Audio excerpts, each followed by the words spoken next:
Mi cuñada me excluyó de la fiesta de inauguración de su casa de playa por no considerarme parte de su verdadera familia, así que le conté a su prometido lo de su ex, y ahora dice que destruí su vida entera. Para poner en contexto, la conocí antes de siquiera comenzar a salir con mi esposo. Estudiamos en la misma universidad, en diferentes carreras, y aunque compartimos algunos espacios y conocidos, jamás pasamos de una relación cordial.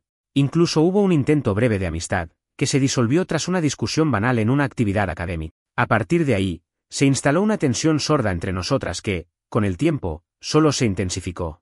Cuando empecé a salir con su hermano, ingenuamente pensé que todo eso quedaría atrás, que el vínculo familiar serviría de puente, que lo viejo se dejaría en el pasado. Pero me equivoqué. Su actitud cambió, sí, pero no hacia una reconciliación. Pasó a un tono pasivo-agresivo más elaborado, en el que cada gesto, cada palabra, parecía cuidadosamente medida para recordarme que, aunque estuviera casada con su hermano, nunca sería parte de lo que ella consideraba su círculo íntimo. Durante años, me esforcé por ser amable. Llevaba regalos, me ofrecía para ayudar en las reuniones familiares, trataba de iniciar conversaciones. Pero ella, sin falta, encontraba formas de minimizarme o ignorarme. Y lo peor, lo hacía frente a otros, como si quisiera que todos supieran que yo no era una de los suyos. Mi esposo, que siempre ha sido consciente de esta situación, me apoyaba. Intentó hablar con ella en varias ocasiones, pero sus intervenciones no cambiaban nada. La gota que rebalsó el vaso llegó cuando compró una casa de veraneo en una zona costera exclusiva.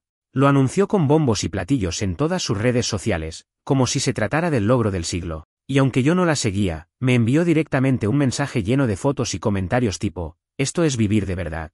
No cualquiera tiene este privilegio». No respondí. ¿Para qué? Poco después, organizó una fiesta para inaugurar la casa. Invitó a amigos de la universidad, primos, vecinos, conocidos, y por supuesto, a mi esposo, pero no a mí. Y no solo no me invitó, sino que me escribió directamente para decirme que no me consideraba lo suficientemente cercana para incluirme. Nada personal, decía, pero este evento es para gente que ha estado en mi vida de verdad. Mi esposo, al enterarse, decidió no ir. Dijo que no tenía sentido celebrar con alguien que menospreciaba a su pareja. Cuando ella se enteró de su decisión, se puso furiosa. Le envió mensajes acusándome de manipularlo, de arruinar sus planes, de dividir a la familia, como si yo hubiera hecho algo más que existir. Intenté ignorarlo todo. Las fotos que publicó, los mensajes sarcásticos que siguió enviándome después de la fiesta. Pero entonces, en una de las imágenes que me mandó para que no me sintiera excluida, noté algo que no encajaba. En el fondo de una de las fotos, casi fuera de foco, estaba él, su ex, un hombre del que ella había hablado con odio durante años, a quien había jurado no volver a ver. Mi instinto me dijo que algo no cuadraba. Y esa fue la chispa que encendió lo que vendría después. Una historia que ya no era sobre mí siendo excluida, sino sobre lo que ella intentaba ocultar. Lo primero que hice fue ampliar la foto. No estaba segura del todo, pero el rostro me era demasiado familiar como para ignorarlo. Abrí otras imágenes que ella misma había enviado, y en al menos 3 de ellas aparecía él, en el fondo, siempre en una esquina, como si intentara no ser captado directamente. No hacía falta mucho para reconocerlo. Su ex, aquel que ella misma decía que había sido la peor decepción de su juventud, el que le había roto el corazón y al que juró no volver a dejar entrar en su vida. Recuerdo claramente cómo hablaba de él en el pasado. Cuando aún hacíamos esfuerzos por convivir, solía mencionar a ese ex con desprecio, como un error del que se había librado con esfuerzo. Según ella, la relación había terminado después de múltiples traiciones, mentiras y un desgaste emocional que la dejó tocada durante años. Era el tipo de historia que uno cree cerrada, especialmente cuando alguien como ella, tan preocupada por las apariencias, se compromete con un hombre exitoso, estable, con buena reputación como el que tenía ahora. Lo curioso es que el prometido actual no había asistido a la fiesta. Supuestamente, estaba de viaje por cuestiones laborales. Esa coincidencia me pareció sospechosa. ¿Qué necesidad tenía ella de invitar a alguien de su pasado justo cuando su pareja no iba a estar presente? La pregunta me hizo ruido durante todo el día. Así que hice algo que, en otra circunstancia, no habría considerado. Empecé a escribirle a personas que habían estado en la fiesta. Excompañeros de universidad, primos lejanos, gente con la que comparto un pasado lo suficientemente común como para que no sonara raro que me acercara a preguntar. No fui directa al principio. Comenté que había visto las fotos, que me sorprendía ver algunas caras conocidas, y esperé a ver qué decían. Y fue entonces cuando empecé a conectar los puntos. Uno de ellos me confesó, sin siquiera que yo lo pidiera, que sí, que ese tipo en las fotos era su ex, que nadie se lo esperaba, y que muchos se quedaron boquiabiertos al verlo aparecer. Que ella había dicho que lo había invitado a último momento, como quien busca cerrar ciclos y demostrar que puede mantener una relación madura con alguien con quien compartió tanto. Incluso añadió que, al parecer, habían estado hablando semanas antes de la fiesta. Que no era la primera vez que se veían. No entendía el juego que estaba armando. ¿De verdad pensaba que nadie notaría algo tan obvio? ¿Confiaba tanto en que sus amigos y familia le seguirían la corriente sin decir nada? O peor aún, creía que, excluyéndome de la fiesta, me dejaba sin herramientas para ver lo que realmente había pasado. La respuesta estaba frente a mí. No había sido solo una exclusión por capricho. Había algo que ella no quería que yo viera. O que, al menos, no quería que tuviera la oportunidad de contar.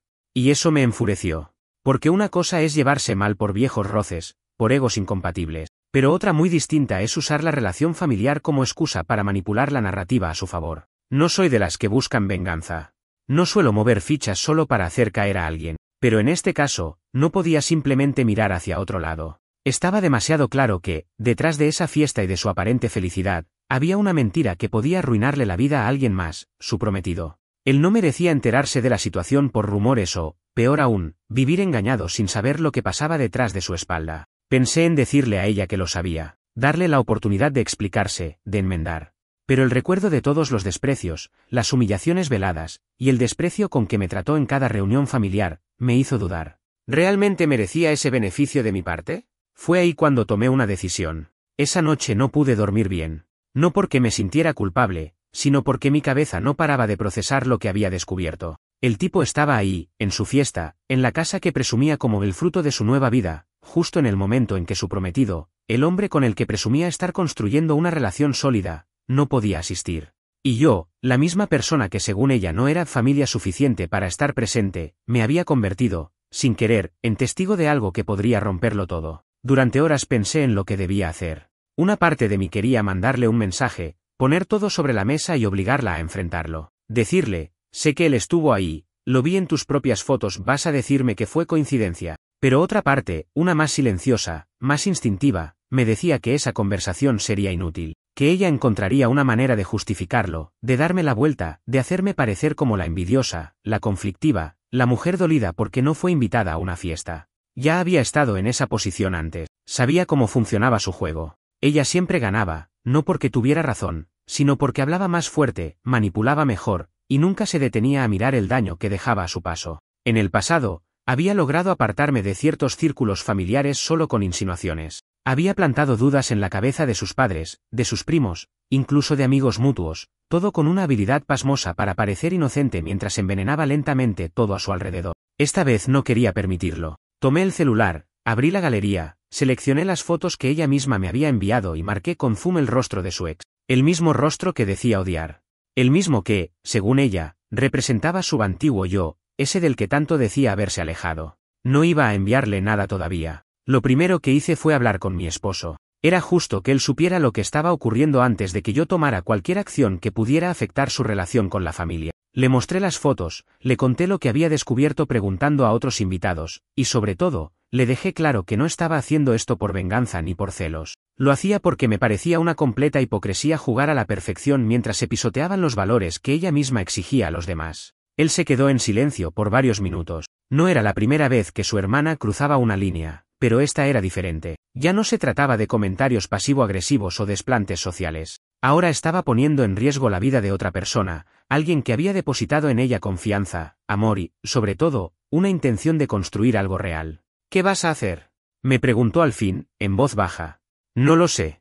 Pero no puedo quedarme callada. Si fuera tú en el lugar de ese hombre, me gustaría saberlo. Mi esposo asintió, sin decir mucho más. Aprecio que nunca intente detenerme cuando tengo una convicción clara. Aunque no apruebe todos mis métodos, al menos sabe que no actúo por capricho. Esa noche, me dormí con el teléfono en la mano y una decisión tomada. No iba a hablar con ella. No esta vez. Le daría la misma consideración que ella me dio cuando me excluyó, ninguna. Al día siguiente, busqué el número del prometido. Tenía su contacto porque años atrás organizamos juntos una cena sorpresa para su madre. Nunca habíamos tenido una relación cercana, pero suficiente para que no pareciera extraño que le enviara un mensaje. Escribí y reescribí ese texto unas 10 veces. Quería ser clara sin sonar venenosa. Quería mostrarle lo que había descubierto sin que pareciera una vendetta personal. Finalmente, le mandé las imágenes con un mensaje simple: creo que necesitas ver esto. No tengo ninguna intención de involucrarme, pero sentí que sería injusto quedarme callada.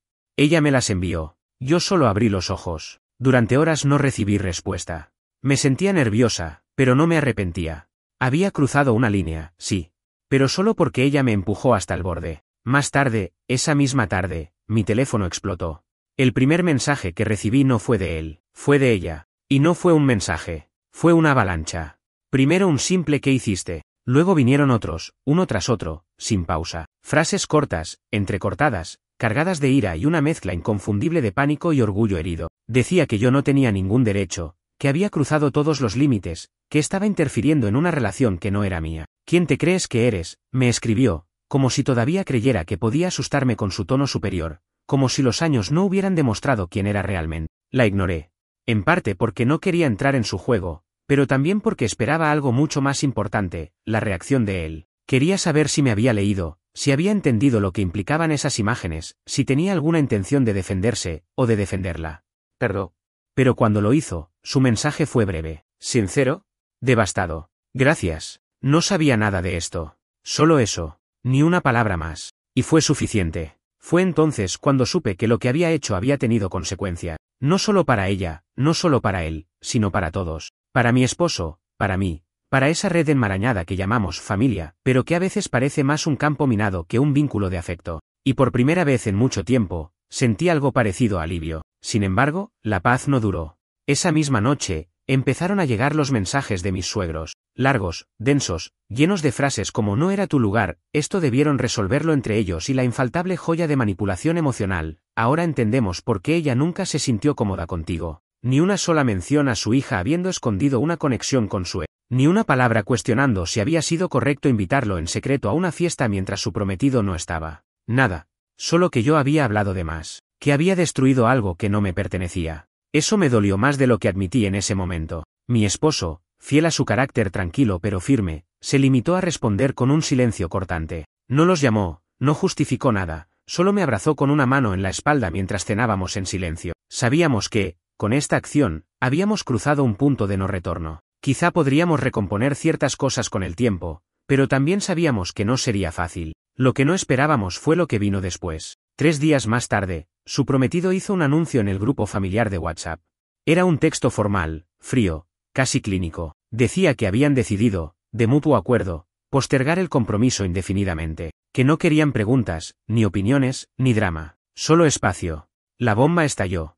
Y por supuesto, todos sabían que yo había encendido la mecha. Ella desapareció de las redes. No hubo más publicaciones desde su cuenta, ni fotos, ni frases motivacionales, ni selfies forzadas mostrando su vida soñada. El silencio fue tan repentino que resultaba sospechoso. Una semana después, me enteré por un primo lejano que se había mudado temporalmente con sus padres, y que estaba deshecha. No sé cuánto hay de verdad en eso, y cuánto de manipulación. Conociéndola, era fácil imaginarla tumbada en la cama, llorando a gritos solo cuando había alguien cerca para escucharla. Pero también, por primera vez, sentí una punzada de duda. ¿Y si realmente se había ilusionado con ese futuro? ¿Y si, en su mente distorsionada, de verdad pensaba que podía jugar con fuego y que nadie iba a quemarse? No lo sé. Lo único que sé con certeza es que ella me empujó durante años. Y esta vez, fui yo quien no retrocedió. Pensé que después de todo lo que había pasado, el mensaje, el silencio, la ruptura del compromiso, las cosas se calmarían. No porque el conflicto hubiera desaparecido, sino porque no quedaba mucho más que decir. O al menos eso creía. Pero lo que no entendía en ese momento era que ella no sabe perder. No entiende el silencio como una tregua, sino como una amenaza. Y que, cuando siente que su imagen se desmorona frente a los demás, su instinto no es reflexionar, sino atacar. Empezó con lo sutil. Un par de publicaciones desde cuentas viejas, apenas relacionadas a ella, con frases cargadas de veneno en clave. Cuidado con las mujeres que destruyen familias y se hacen las víctimas, algunas no soportan no ser el centro de atención. Ese tipo de indirectas. Las dejé pasar. No tenía sentido seguir alimentando un fuego que, para mí, ya se había extinguido. Pero luego empezó a escribirle a mi esposo. Primero desde su cuenta normal, después desde una secundaria que todos sabíamos que usaba para stalkear a excompañeros de universidad. En los mensajes lo llamaba ingenuo, le decía que estaba desperdiciando su vida conmigo, que no entendía por qué había escogido a una mujer como yo cuando tenía toda una familia que lo amaba. Lo acusaba, sin filtro, de haberla traicionado, de haber elegido una extraña por encima de su propia sangre. Cuando él la bloqueó, volvió con un tercer número. Esta vez no intentó manipular, solo amenazó. Que no sabía de lo que yo era capaz, que me cuidara, que ella aún tenía cosas que podría decir si decidía bajar al mismo nivel. Esa frase me pareció casi patética, porque durante años ella jugó sucio, pero lo hizo desde las sombras, siempre manteniendo la fachada de buena hermana, de mujer elegante, de víctima discreta. Pero ahora estaba mostrando su rostro real. Y eso, aunque suene cruel, me dio cierto consuelo. Lo hablé con mi esposo. Le dije que, si seguía, iba a considerar seriamente tomar medidas legales. No lo dije por impulso ni como amenaza vacía. Lo dije porque de verdad empezaba a sentir que esto se salía de control. Ya no era solo una enemistad latente o una guerra fría entre cuñadas. Ahora era acoso, insistencia, invasión. Y lo más preocupante, desesperación. Lo que no esperaba era que un par de días después, ella apareciera en nuestra casa. Fue por la tarde. Yo estaba sola, trabajando desde el comedor, cuando escuché golpes secos en la puerta. Me asomé por la mirilla y la vi ahí, plantada como si no acabara de desatar un infierno unas semanas antes. Tenía el rostro desencajado, los ojos húmedos, el maquillaje corrido. Parecía haber estado llorando por horas, o fingiendo que lo había hecho. No abrí. No dije nada. Solo me quedé mirando desde el otro lado, inmóvil. Golpeó varias veces más. Incluso gritó mi nombre. Me llamó cobarde. Me dijo que no me escondiera. Que tenía que decirme las cosas a la cara. Que yo había destruido su vida. Que Jaque la había dejado definitivamente. Que sus padres estaban decepcionados. Que todo lo que ella había construido estaba ahora derrumbándose por mi culpa. Y entonces dijo algo que me heló la sangre. Tú no sabes de lo que soy capaz. Ahí fue cuando llamé a mi esposo. Estaba en camino a casa, y le pedí que no entrara sin estar alerta, porque ella seguía afuera. Apenas colgué, marqué al número de emergencia. No quise confrontarla. No porque le tuviera miedo, sino porque entendía que cualquier interacción en ese momento podía volverse impredecible. Lo que menos necesitaba era ser acusada de algo o dar pie a que dijera que la agredí, que la provoqué, que fui la verdadera desequilibrada. Cuando llegó la patrulla, ella todavía estaba en la acera, sentada en el escalón, abrazando sus propias rodillas como una niña castigada. Se levantó en cuanto vio a los oficiales y empezó a llorar como si fuera víctima de algo inenarrable. Me acusó de calumniarla, de manipular a su hermano, de arruinarle la vida por celos. Los policías no sabían muy bien cómo reaccionar. La escena era desconcertante. Y supongo que eso fue exactamente lo que ella quería: confundir, desviar, desestabilizar. Pero yo había guardado los mensajes, las amenazas, las publicaciones, todo. Se lo mostré a los agentes con la misma calma con la que había vivido años enteros ignorando su veneno. Ellos tomaron nota, le pidieron que se retirara, y le advirtieron que no volviera a acercarse sin una razón justificada. Después de eso, fue mi esposo quien hizo lo que había postergado demasiado tiempo: la bloqueó de todos lados. No por mí, sino por él. Porque entendió que lo que ella tenía no era rencor, ni celos, ni tristeza. Era una obsesión malsana con el control. Y yo era la única persona que, por más que lo intentara, ella no podía dominar. Después del incidente con la policía, el aire en casa se volvió más denso, pero también más firme. Había una sensación de cierre flotando en el ambiente. No un final, aún no, pero sí algo parecido a una frontera trazada con decisión. Mi esposo y yo sabíamos que habíamos cruzado un punto al que ya no se podía regresar, no con su hermana, y probablemente no con su familia entera. Y fue justamente eso lo que empezó a pesar más. Porque aunque habíamos tomado la decisión correcta al proteger nuestra tranquilidad, el aislamiento familiar que vino con ello empezó a hacerse más evidente. Ya no llegaban mensajes de cumpleaños. No hubo invitaciones para la cena de aniversario de sus padres. Nadie preguntaba cómo estábamos, ni siquiera por cortesía. Solo silencio.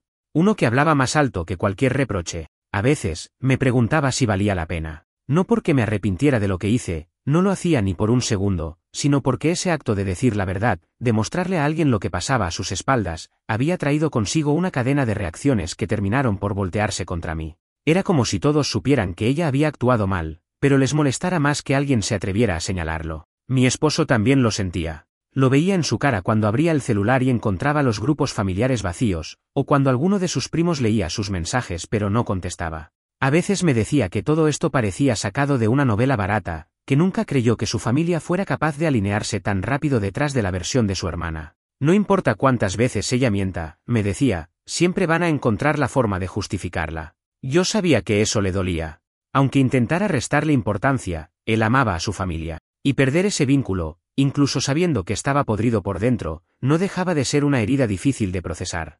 Pero lo que ninguno de los dos esperaba fue lo que vino después. Un sábado por la tarde, recibí una llamada de un número desconocido. Dudé en contestar, pero algo me impulsó a hacerlo. Al otro lado de la línea, Una voz masculina, serena pero contenida, se presentó. Era Jake, su ahora exprometido. Me pidió disculpas por llamarme sin previo aviso, y me dijo que necesitaba aclarar algunas cosas. Me explicó que después de recibir mi mensaje, había confrontado a su expareja, y que la conversación no había sido precisamente limpia. Ella negó todo al principio, luego lo justificó, después lo minimizó, el ciclo típico. Pero al final, cuando se dio cuenta de que él ya no estaba dispuesto a fingir, rompió en llanto y aceptó lo evidente. Sí, había estado en contacto con su ex, sí, lo invitó a la fiesta sin avisarle, y sí, pensaba que él nunca lo sabría. Lo peor no fue lo que hizo, me dijo Jake, con voz seca. Lo peor fue cómo reaccionó cuando le pregunté por qué.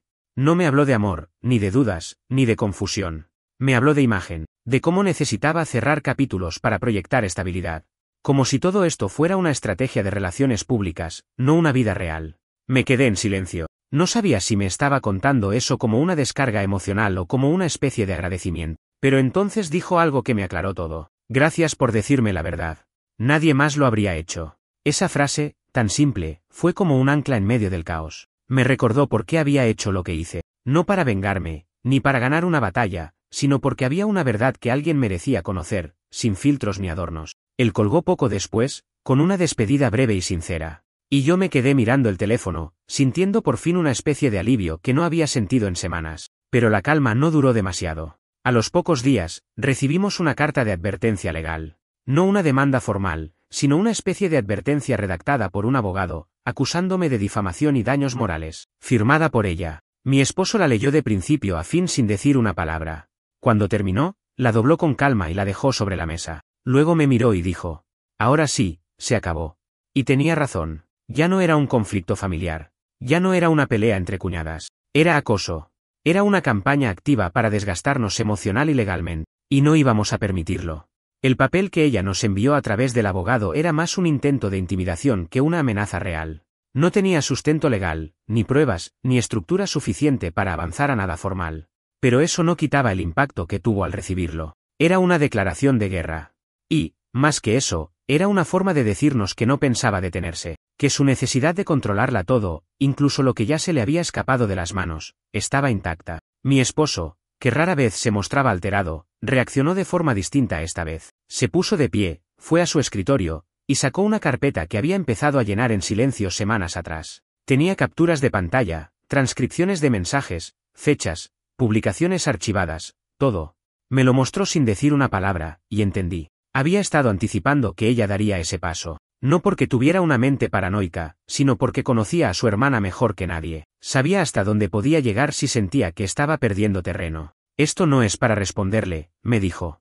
Es para protegernos, por si decide seguir jodiendo. Ese fue el punto de inflexión. Decidimos contactar a un abogado, no para iniciar nada, sino para estar preparados. Le explicamos la situación, le mostramos la carta, y después de leer todo, lo primero que nos dijo fue: esta mujer necesita atención psicológica urgente. Y ustedes necesitan poner un límite legal lo antes posible. Fue directo, sin adornos. Nos recomendó iniciar una orden de restricción, especialmente después del incidente en nuestra casa. También nos dijo que no era necesario entrar en un proceso legal complejo para eso, que bastaba con los antecedentes que ya teníamos documentados. Mi esposo estuvo de acuerdo desde el primer momento. Yo tardé un poco más. No por duda, sino porque aún me costaba aceptar que todo esto estaba ocurriendo en serio. Que habíamos llegado a ese punto. Durante los días siguientes, nuestra rutina se volvió tensa pero organizada. Íbamos al trabajo, regresábamos, revisábamos correos, hablábamos con el abogado, archivábamos documentos. Todo con la frialdad metódica de quienes entienden que están en medio de algo que no se resolverá con una conversación, sino con límites firmes y decisiones difíciles. Dejamos de asistir a cualquier evento familiar, incluso a los que realmente queríamos ir.